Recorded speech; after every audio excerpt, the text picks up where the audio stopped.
接下來我們特別關心在南亞地區。大陸的殲351正式的進駐巴基斯坦。另外一方面呢，中巴經濟走廊2.0也在升級。中國大陸現在用經濟加上軍事要來包圍南亞的印度。南亞的這個火藥味已經爆表了。今天帶觀眾朋友一起來看。好，在1月4號這一天，我們趕快來看到這件國際大事哦。這個大陸的外長王毅在北京呢，跟巴基斯坦的外長達爾進行了第7次中巴的戰略對話。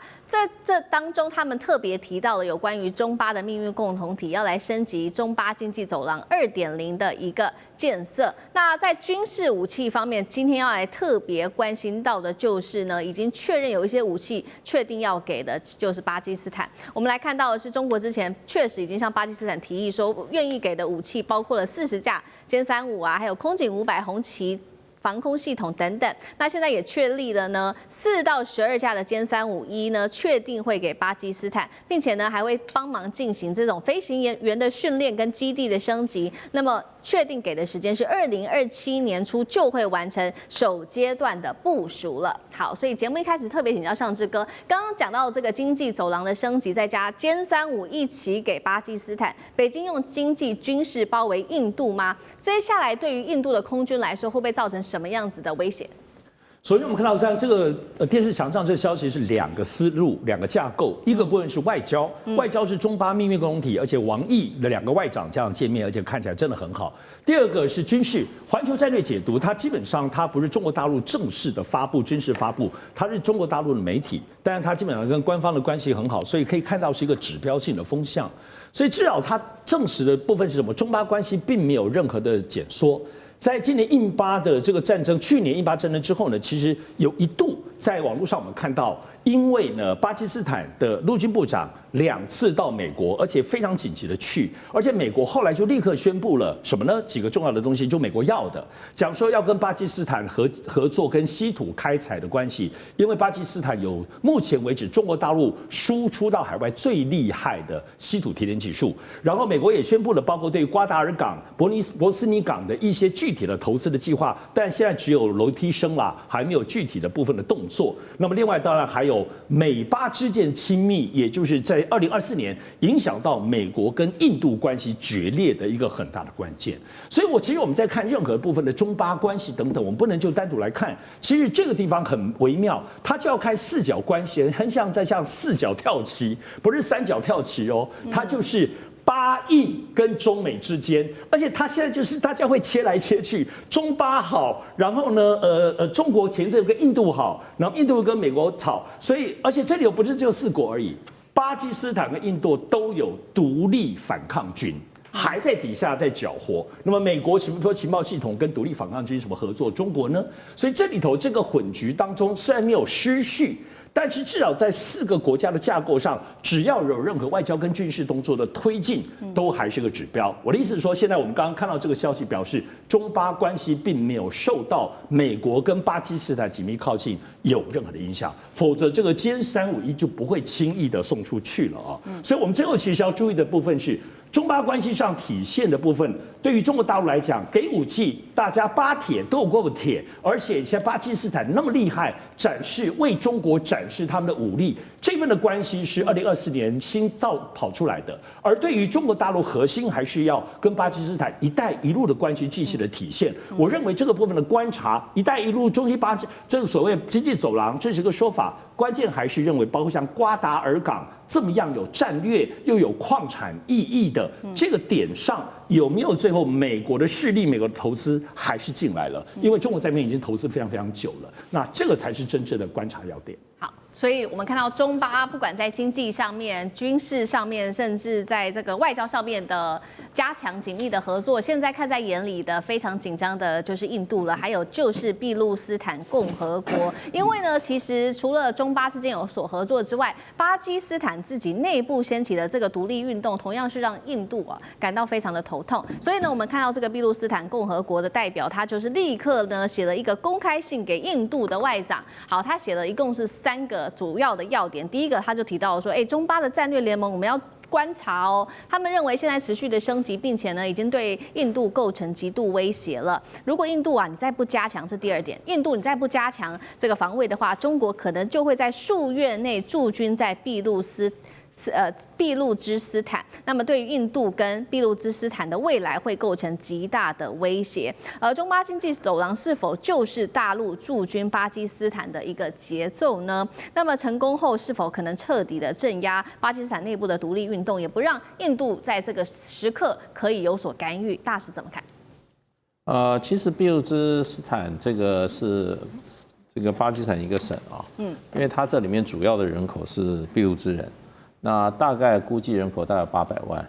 那可是俾路支它事實上的話，它不是只有這巴基斯坦有俾路支人，事實上在伊朗也有差不多400萬，在阿富汗也有差不多100多萬啊，所以它是一個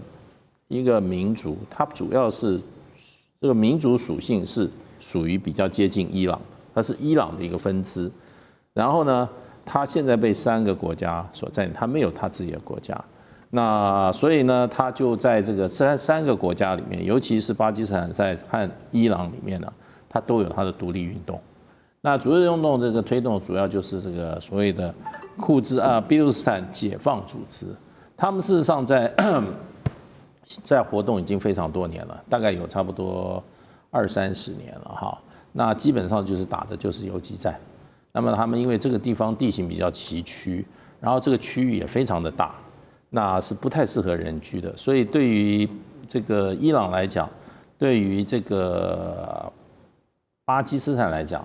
都是很難把它完全剿滅的。可是他們都把這些這個時候俾路支解放組織啊，他們都宣布他們是什麼？是屬於恐怖組織。恐怖組織，其實他們是一個分離運動。是。那這麼多年來下來，他們也沒有什麼很大的斬獲，因為它的整個的武器跟組織還是非常的原始。那巴基斯坦他們一直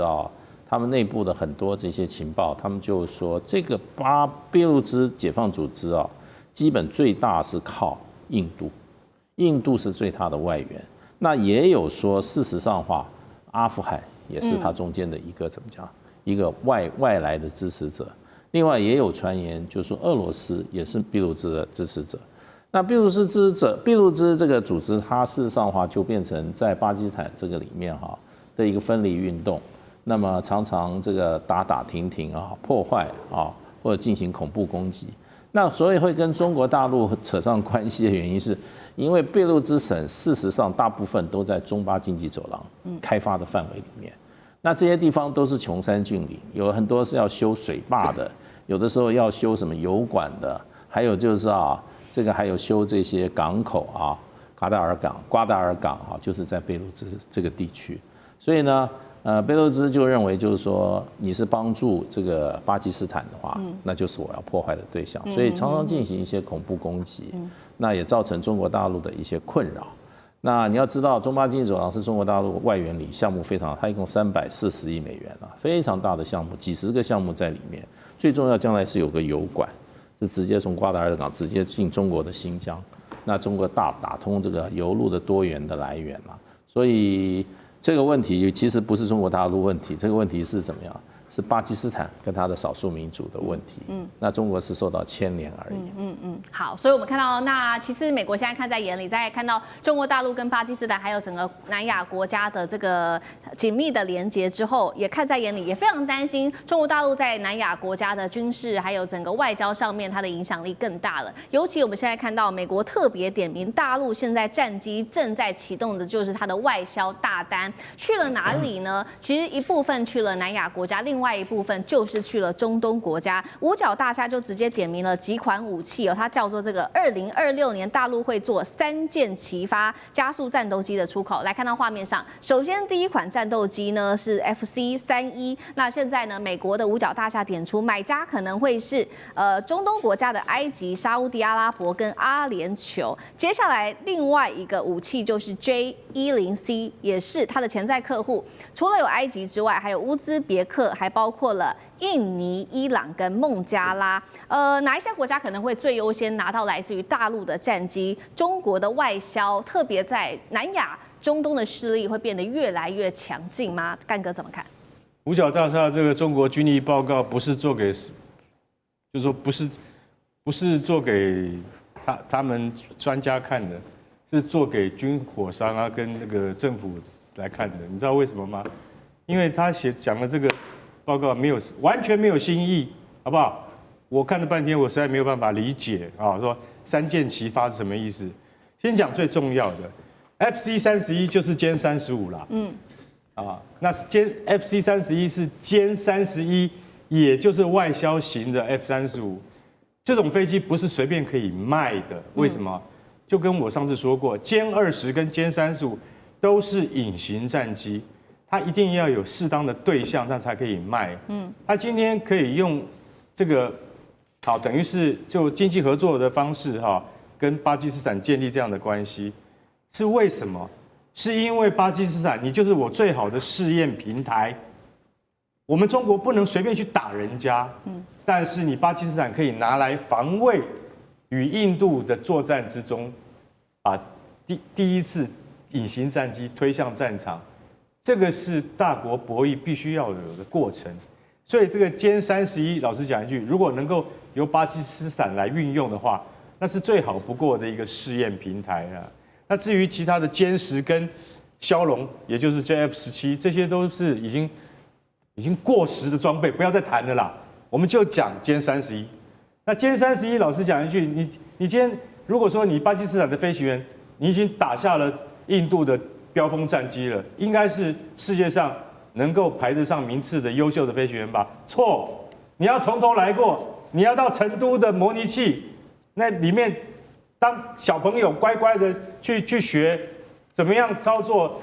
這個隱形戰機，那要從頭來過，你那個絕對不是一般傳統戰鬥機的那種表現跟反應。